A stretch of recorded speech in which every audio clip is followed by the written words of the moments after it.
basically consists of examining the outside of the body. If the subject is clothed, then you examine the clothing.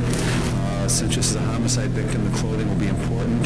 Its positioning on the body, any injuries that are present to the clothing will be very helpful, especially in a related death. So that's basically what we're doing now, is we're going through the layer-wise undressing of the subject.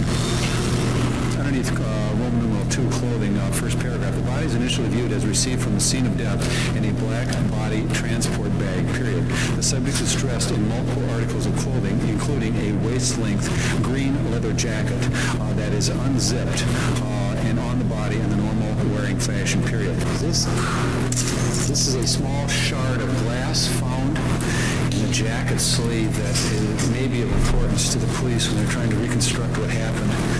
So you have to take all physical evidence off the body. You just can't resolve why someone died just at the autopsy table. Some people think you can. You can't. That's why we do scene investigations. You have to see where someone lived. You have to see where someone died and how that compares with your autopsy findings and see if that matches. This is called a GSR. GSR is gunshot residue analysis. We don't think this subject has discharged a firearm, but just in case, on cases like this, we like to take swabs and collect them so that if they have to be run, we can determine if a firearm has been discharged by this person. I don't think he has, but just to make sure. New paragraph, pocket contents from the left front pocket of the shirt includes an open pack of Winston cigarettes and a plastic butane cigarette lighter, period. New paragraph. While the right front pocket consists of a set of 6 keys on a ring and $41.07 in paper and coin, period. And sometimes you get a chance to see things about people that their family may not even know. Here, you need to read this. So let's put it on a drying thing. Let you take it back with you. Sometimes it's really painful. It gets extremely painful. That's why our records are private. It's really private. People die suddenly and unexpectedly, the family members sometimes will come to the office to make an identification, to speak with us regarding the details of how the person died, to pick up valuables, or basically just to get more information. So we've tried to develop a room where the family can come and be away from the noise and the smells and so forth, and be in an area that is a little more peaceful, and that's what we have here.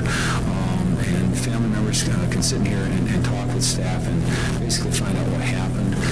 We have developed a closed-circuit system so that if they're asked to make an identification of the body, they don't have to do it in person.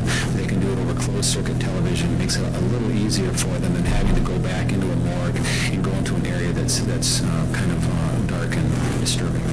Family members usually say they want to come in after they've reached a point where they feel they can deal with the findings from an autopsy or a death. They'll want to see everything. That's usually what they say. We want to see everything in the file, and we accommodate them. We're happy to show them everything in the file, including the photographs. But we always tell them they need to think about it first. Most people have never looked at autopsy photographs, and they have no idea what they're going to see. The problem with the photograph is once you've shown it, you can't take it back. You always have that image. So you kind of prepare them ahead of time, say, look, this is not real pleasant, okay? I mean, you really don't want to look at these if you don't have to. And try to help them that way. Most family members, after they consider for a while, they think, I don't think I want to see them.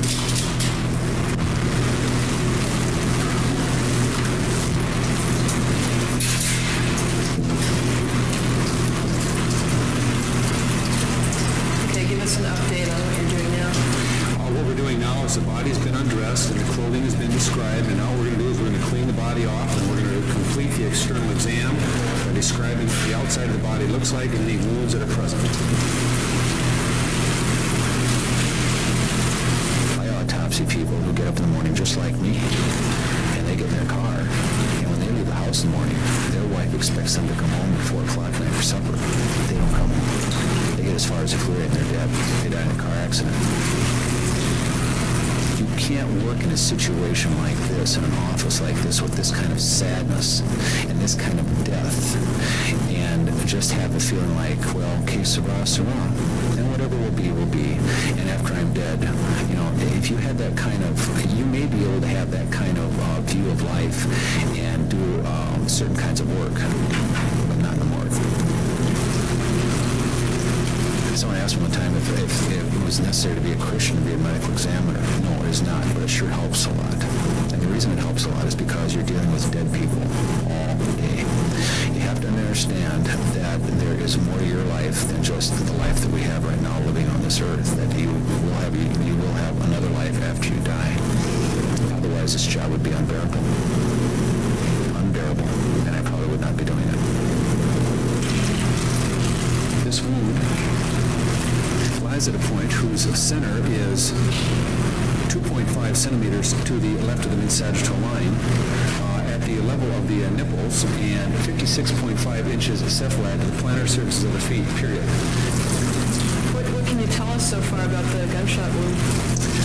The gunshot wound appears to be a fairly close range. I believe it's a 12-gauge wound in the chest region, and How can you tell? how can you tell? Yeah. By the appearance of the wound, by the way it looks. And we'll know more once we get an x-ray, but my guess is it looks like it was a shot pattern, or he was shot with pellets, pellet load, at fairly close range. In 1991, there were 11,812 firearm fatalities in the United States. Want to guess how many there were in the United Kingdom at that time? 40. Wow. We are a firearm society. We have a lot of people that come through our office that die from firearm gunshot wounds or firearm wounds. You better understand how firearms work, and you better understand how to examine the firearms. I usually lecture on those to police departments and training groups, and we do some of that research in the office. It's unfortunate, you know, we have a lot of knives and firearms in our society that people use to kill one another with. Sometimes knives leave unusual marks on the body. For example, if you are stabbed with a knife, sometimes we've seen if someone is stabbed with a knife where the knife goes all the way into the body, and this mark, these little metal things, they're called hilts, will impact on the body and cause a bruise. So when you're looking at the body, there may be a bruise surrounding the stab wound. You're able to tell the police, well, not only looking for a knife with a blade that is of this configuration and this depth, but we think it has a hilt or a guard on it. And if you find the knife, we've been able at times to actually match the hilt with the bruises on there, and that allows for a real specific thing, match. Another thing we found is whenever we have our stabbing victims, we always x-ray the bodies first. The reason we do that is sometimes during an assault, the knife blade will break off, and you'll see a piece of metal inside the body. We've also had that happen, and what happens is during the autopsy, you retrieve that. If the police find the weapon and you match the piece exactly, it makes the murder weapon. That occasionally occurs also. What will you be looking for during the x-ray? What we'll do with the x-ray is we x-ray to see any bullets that are present inside the body.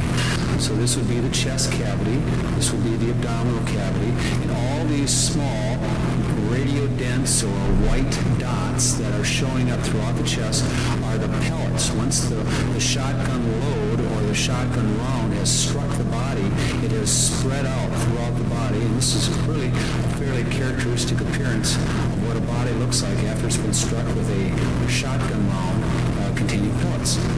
Just after working in this office for a while, you realize most people do not accord the proper respect to firearms that they need. It's frightening because there are so many firearms out there.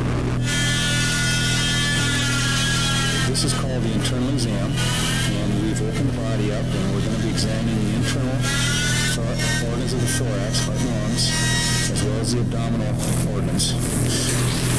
Can you talk us through what you're doing and what you've found so far?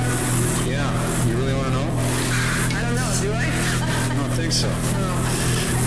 Basically, what I'm doing is I'm evacuating the blood from the thorax, from the chest cavity, and we are looking for bullets. Let me wash it off. Look at that.